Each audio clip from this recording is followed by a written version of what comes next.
Everyone, मैं एक बार फिर आपके साथ जो हमारा टॉपिक चल रहा था इंडस्ट्रीज, उसका सेकंड पार्ट लेकर आया हूं, जो आज का मेन टॉपिक है इंडस्ट्रियल रीजन्स। इससे पहले जो हमने पढ़ा था वो इंडस्ट्रीज के बारे में पढ़ा था। इंडस्ट्रीज के जो हमने क्लासिफिकेशन पढ़ी थी, on the base of raw material पढ़ा था, जो डिफरेंट कैटेगरीज पढ़ी थी। फिर उसके अलावा हमने पढ़ा था कि इंडस्ट्रीज की लोकेशन जो किस तरीके से डिसाइड की जाती है। तो आज का टॉपिक है इंडस्ट्रियल रीजन्स, और जैसे कि आप डेफिनेशन देख पा रहे हैं, इंडस्ट्रियल रीजन क्या होता है? Number of industries located close to each other. जब एक से ज्यादा इंडस्ट्रीज, बहुत सारी इंडस्ट्रीज एक साथ मिलकर एक एरिया में काम करती है, नजदीक रहकर काम करती है, और उस क्लोजनेस का फायदा उठाती है, तो वो पूरा इंडस्ट्रियल रीजन। तो इंडस्ट्रियल रीजन्स दो ब्रॉड कैटेगरीज में, इंटरनेशनल लेवल पे हम पढ़ेंगे और अपना नेशनल लेवल पे हम पढ़ेंगे। तो मैं आपको बता देता हूं कि आंसर आपने किस तरीके से फ्रेम करना है। जब अपने एग्जाम में कोई क्वेश्चन आएगा इंडस्ट्रियल रीजन्स के बारे में, तो पहले इंडस्ट्रियल रीजन्स को इस तरीके से डिफाइन करना है, फिर उसको हेडिंग देकर पहले इंटरनेशनल और नेशनल लेवल पर इस तरीके से आपने दो कैटेगरीज बना देनी, और इंटरनेशनल लेवल पे फिर पॉइंट वाइज आपने नंबर 1 करके इंटरनेशनल लेवल पे कौन से रीजन आते हैं और नेशनल लेवल पे कौन से रीजन आते हैं उनके लिस्ट डाउन कर देंगे। तो सबसे पहले चलते हैं इंटरनेशनल लेवल पे। इंटरनेशनल लेवल पे जो रीजन आते हैं उनमें से सबसे पहला रीजन आता है हमारा, वो आता है eastern north America. Eastern, short में लिख रहा हूं north America, eastern north America पहला। दूसरा आ जाता है इसमें हमारा western and central Europe. Western and central Europe, ठीक है। तीसरा इसमें आ जाता है ईस्टर्न यूरोप। ईस्टर्न यूरोप, ये शॉर्ट में मैं लिख रहा हूं। और चौथा इसमें आ जाता है and eastern Asia. Eastern Asia, ठीक है। तो ये इंटरनेशनल लेवल पे eastern north America, western and central Europe, eastern Europe और ईस्टर्न एशिया, ठीक है।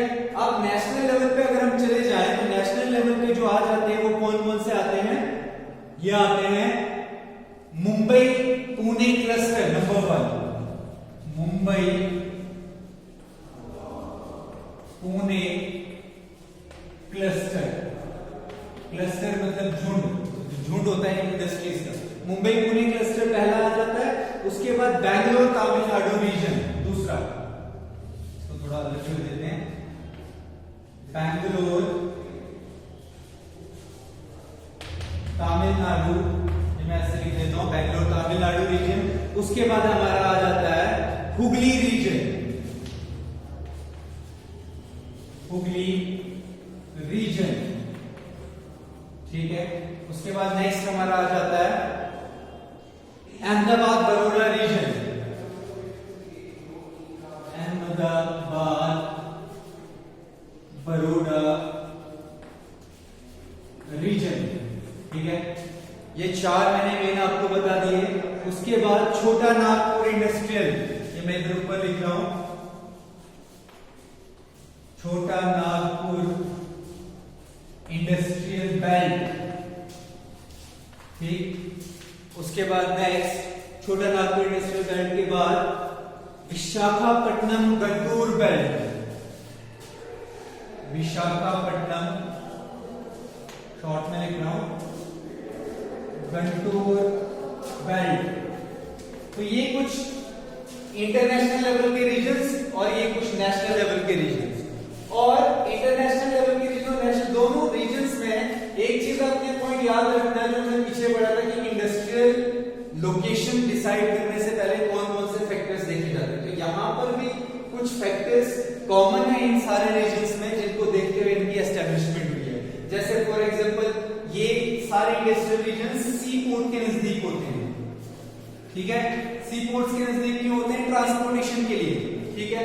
उसके अलावा कोल फील्ड्स के नजदीक होंगे, ठीक, कोल फील्ड के नजदीक होंगे ताकि इनकी पावर की जो नीड है वो पूरी हो जाएगी। तो ये मैंने आपको उसके अलावा बताया कि टेम्परेट जोन्स के आसपास होंगे, टेम्परेट जोन्स के आसपास। क्यों टेम्परेट जोन्स के आसपास? इनका क्लाइमेटिक कंडीशन जो यहाँ पर होता है वो मॉडरेट रहता है, ना ही टेम्परेचर ज्यादा हाई रहता है, मतलब फेवरेबल रहता है इंडस्ट्रीज के लिए। और आपकी बुक का जो चैप्टर है उसमें एक मैप भी दिया गया, बोर्ड मैप, वो मैं फर्दर लास्ट में उसको हम डिस्कस करेंगे। तो ये सारी चीजें ये आपने लोकेट भी करना सीखना, जब मैप बुक आएगा उसमें ये सारी चीजें लोकेट करना भी हम आपको एक दिन फुली बोर्ड मैप में लोकेट करना दिखा देंगे, क्योंकि उस पर भी एक क्वेश्चन आपका आ जाता है। तो अब हम नेक्स्ट आगे बढ़ते हैं। नेक्स्ट जो हमारा टॉपिक है डिस्ट्रीब्यूशन ऑफ मेजर इंडस्ट्रीज, ठीक है, distribution of major industries.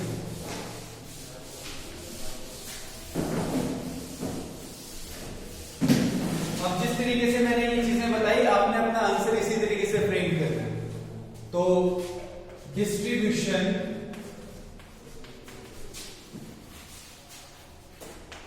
of major industries। तो डिस्ट्रीब्यूशन ऑफ मेजर इंडस्ट्रीज क्या होता है? डिस्ट्रीब्यूशन ऑफ मेजर इंडस्ट्रीज में हम देखेंगे कि जो इंडस्ट्रीज है वो उनकी लोकेशन कहां पर लोकेटेड है, इंडस्ट्रीज कहां पे लोकेटेड है। तो world's major industries are iron and steel industry, ठीक है। अब इंडस्ट्रियल, मैंने आपको बताया कि इंडस्ट्री क्या होती है, एक सेकेंडरी एक्टिविटी होती है, मतलब इट डील्स विद प्रोडक्शन और डिस्ट्रीब्यूशन। डिस्ट्रीब्यूशन तो नहीं आता है, डिस्ट्रीब्यूशन टेरिटरी में आ जाता है। तो it deals with conversion of raw material into finished product. अब जो बेसिक इंडस्ट्रीज है जो हमारी इकोनॉमी को सपोर्ट करती है वो कौन कौन सी है, तो वो हमारी मेन इंडस्ट्रीज में आ जाएंगी, ठीक है। अब कुछ इंडस्ट्रीज तो छोटे लेवल की होती हैं जो हाउस होल्ड में आती हैं, जिनका इनकम जनरेशन कम होता है, जिनका कंट्रीब्यूशन जीडीपी में कम होता है। अब जीडीपी क्या होता है, वो इकोनॉमिक टर्म आ जाता है, ग्रॉस डोमेस्टिक प्रोडक्ट। तो अब जो इंडस्ट्रीज हम स्टडी करेंगे वो इंडस्ट्रीज होंगी जो हमारे इकोनॉमी में कंट्रीब्यूशन करता है, जो करोड़ों के हिसाब से हमें इनकम जनरेट करने में मदद करता है, और जो एक बैकबोन की तरह काम करता है, एक मुल्क की तरक्की में, एक डेवलपमेंट के लिए काम करता है, उनको हमें स्टडी करना है।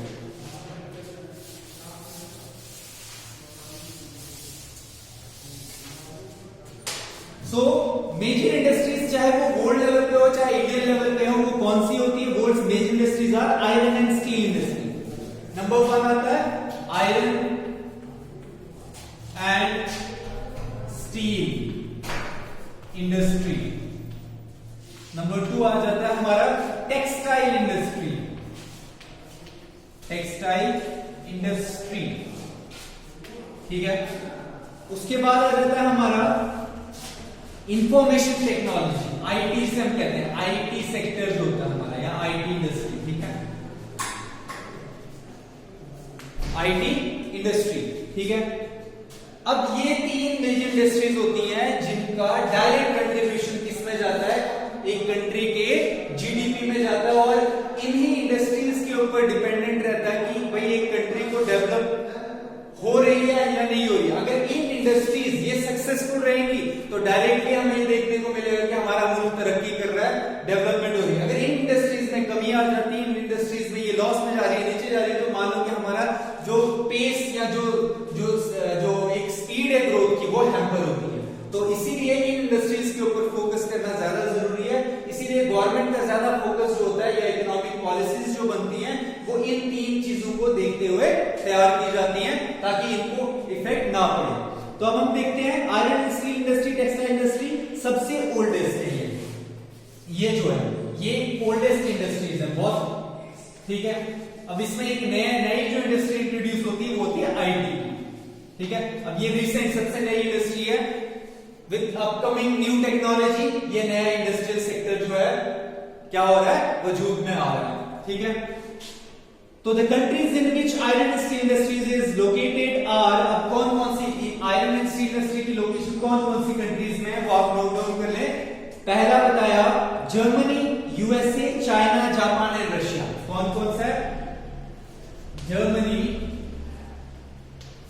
China, USA, Japan and Russia. Russia. अब आप लोग देखिए ये वही मुल्क है जो डेवलप्ड कंट्रीज हैं, है ना। तो जो भी कंट्रीज में iron and steel industry well developed है, अच्छा काम कर रही है, देखिए ये सारे चाइना बहुत डेवलप है, जर्मनी बहुत डेवलप है, यूएसए बहुत डेवलप है, जापान है, रशिया का भी वही है। So these can be regarded as the backbone of their economy, ठीक है। अब इसके बाद आ जाता है जापान एंड रशिया। अब टेक्सटाइल इंडस्ट्री जो है, टेक्सटाइल इंडस्ट्री ये कहां पे, इंडिया में, हांगकांग,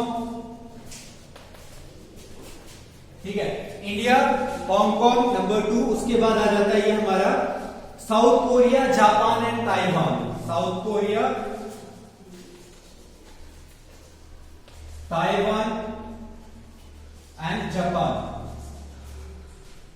ये नोट डाउन करना बहुत जरूरी है। तो आयरन स्टील इंडस्ट्रीज मैंने ऊपर बता दी कंट्रीज, टेक्सटाइल इंडस्ट्रीज ज्यादातर इनका लोकेशन, ये ऐसी बात नहीं कि इन मुल्कों के अलावा ये इंडस्ट्रीज नहीं है कहीं पे, बट जो उनका कॉन्सेंट्रेशन है वो कहां पर ज्यादा है, इन कंट्रीज में ज्यादा है। तो इसीलिए इन कंट्रीज को मेन यहां पर आपके सामने बता दिया गया। अब इसके बाद आता है हमारा इंफॉर्मेशन टेक्नोलॉजी, ये कहां पर ज्यादा प्रेजेंट है। इंफॉर्मेशन टेक्नोलॉजी जो है ये है, मेजर हब्स इसके कहां पर है, सिलिकॉन वैली, आपने सुना होगा सिलिकॉन वैली। Silicon valley